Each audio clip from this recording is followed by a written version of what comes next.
What's up, everybody? Thank you for tuning in to the BS Show. We had an absolutely massive weekend of fights, the last pay-per-view of 2020, and it did not disappoint. I highly recommend watching every single fight on that card, the undercard, the prelims, the main event. Absolutely every single fight on that card was a great fight, and that rarely happens. But what I want to talk about today is who is next for Charles Oliveira.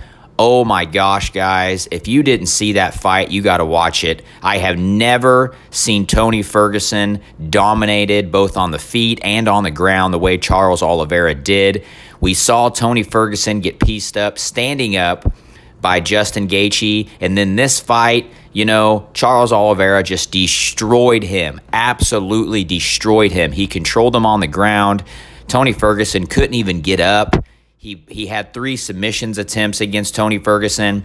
And for those of you who don't know, Tony Ferguson is an Eddie Bravo black belt. I mean, he is great on the ground, has great jiu-jitsu. He strikes from guard. His jiu-jitsu is just very, very slick. It's very polished. It's very good. And Charles Oliveira controlled him like no one has before.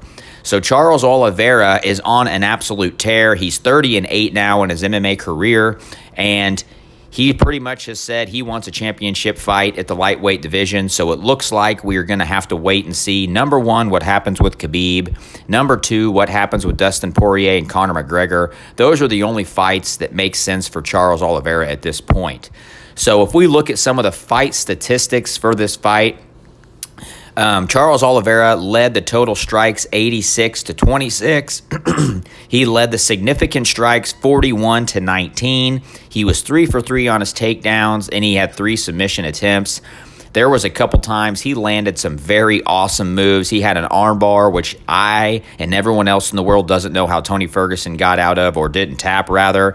He also tried a triangle. I mean, this dude is just so polished, so well-rounded, and he's getting better and better and better. He's 31 years old. He's in the prime of his career. When we're seeing his game evolve more and more and more as every fight goes on. He's got big-time wins. He's on a win streak. He's looking better. He's Brazilian. He wants that championship belt. So let me know in the comments below, guys, what is next for Charles Oliveira? Who is next for Charles Oliveira? Did you watch this fight? Did you think Charles dominated him the way I did? And do you think Tony Ferguson's on his last leg? Thank you for tuning in.